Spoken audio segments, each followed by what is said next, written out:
Meu pai foi deputado federal, foi cassado pelo golpe de 64, foi para o exílio. Eu fui também, junto com meu irmão, minha mãe. Isso foi em 1964. Eu era pequenininho, tinha 6 anos de idade. Nós ficamos 2 anos no exílio. Depois eu voltei com a minha mãe e o meu irmão Raul. E nós voltamos porque meu pai já não tinha mais dinheiro para nos sustentar lá fora. Então tivemos que voltar. E aí foi uma fase dura da nossa vida, Monarca, muito dura, porque naquela época as mães não eram educadas para trabalhar, enfim, eram educadas para serem mães. Se perguntar para a avó de vocês, Sim. não sei se elas estão vivas, as avós de vocês, elas foram educadas para serem do lar, para serem mães, né? Mulheres, esposas.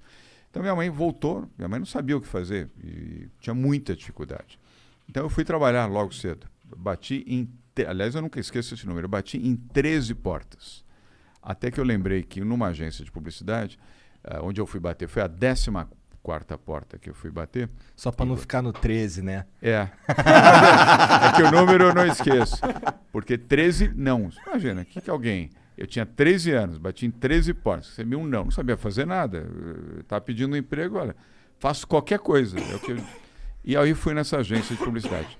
A agência naquela época chamava-se Standard Ogilvy. Hoje ainda existe essa agência, chama-se Ogilvy. Uma boa agência, uma agência americana. Eu lembrei que meu pai tinha trabalhado lá. Eu falei, pô, quem sabe alguém lembra disso? E aí pode ser que por lembrar, de repente alguém, olha, tem uma portinha aqui, dá para você ter algum tipo de trabalho aqui. Deu certo.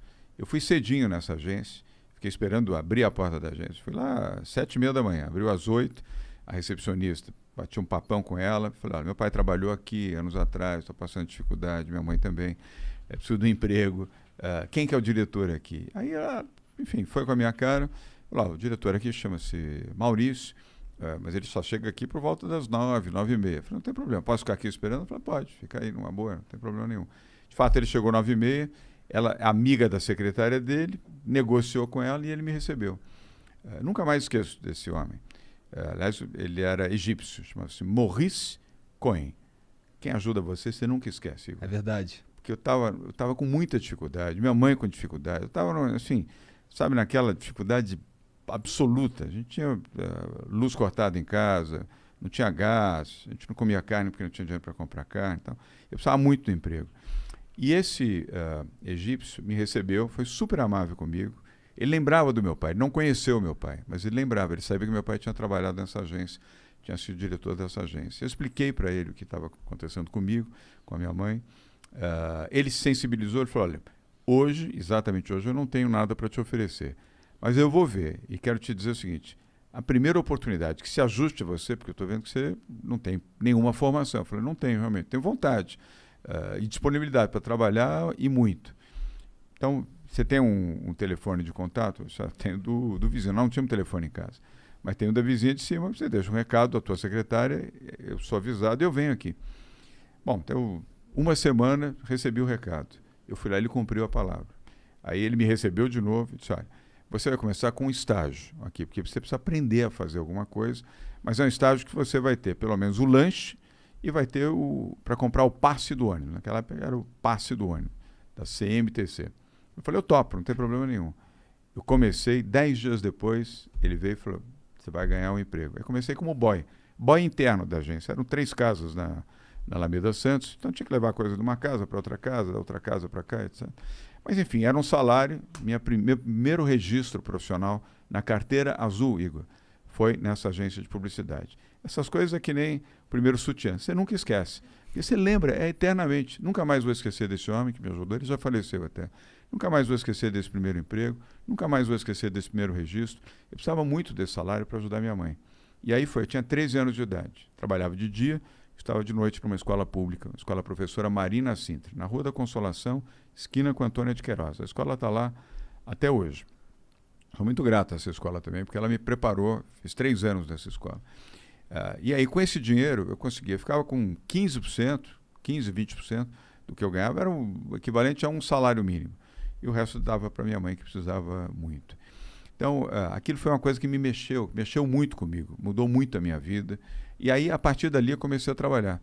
E eu era muito empenhado, eu tive essa dedicação, dedicado ao trabalho, chegava muito cedo, era o último a sair, trabalhava no almoço, porque tinha o sanduíche, se você ficasse trabalhando na hora do almoço, tinha direito ao sanduíche, e a um suco. Para quem tinha dificuldade para ter comida em casa, um sanduíche e um suco fazia a diferença. E aí foi, aos poucos, eu fui melhorando, aí ganhei uma posição na própria agência, aí melhorou o salário mais um pouquinho, aí ganhei tempos depois, meses depois, uma outra posição, melhorou um pouquinho mais o meu salário, deixei de ser boy, passei a ser assistente de rádio e TV, aí já o salário já era um pouquinho melhor, e aí foi assim que eu comecei a minha vida. Aí depois fui trabalhar na TV Tupi, você nem lembra da Tupi, né? Não, mas eu ouvi falar pra caramba. Que foi uma emissora de televisão que existiu, foi uma emissora líder, antes da Globo foi a Tupi. Eu trabalhei lá. Chacrinha. Isso, a Chacrinha trabalhou lá, exatamente. E o programa de Silvio Santos começou na Tupi. Aos domingos. Eu não sabia. O programa de Silvio Santos era aos domingos. O domingo era do Silvio Santos na rede Tupi de televisão. Chacrinha, novelas importantes, muito tempo depois que veio a Aí tu já estava uns 20 anos, talvez? Não, antes. Eu comecei com 13, eu fui para Tupi com 17. 17 anos. Você começou bem novo a trabalhar, né? 13 anos. Muito, né? Comecei com 13. Sim. Eu fui para Tupi 16 para 17 anos. Né? E aí na Tupi também consegui uma boa posição, o salário melhorou, aí fui para a área comercial. Aí comecei a ganhar dinheiro na área comercial, Igor e Monarca. Por quê? Tinha comissão sobre o que se vendia. E aí comecei a poder ajudar um pouco mais minha mãe. O dinheirinho já era um pouco melhor. Eu adorava trabalhar Tu ficou bom nisso? Eu gostei. Aliás, acabou marcando a minha vida. Foi isso que eu acabei fazendo a vida inteira, foi atuando na comunicação, na comercialização de projetos. Tá um pouco do que vocês estão fazendo aqui. As chamadas que você fez, Monarca, era aquilo que a gente vendia na televisão. Pode crer. E aí foi. Aí comecei a minha vida. Comecei muito de baixo, com muita dificuldade. Mas depois perdi minha mãe. Infelizmente, minha mãe se foi muito cedo. Mas eu segui a minha trajetória. E aí, tempos depois, que eu consegui formar, vamos dizer, um pouco de patrimônio, melhorei minha vida. E aí, muito tempo depois, tomei a decisão de vir para a vida pública.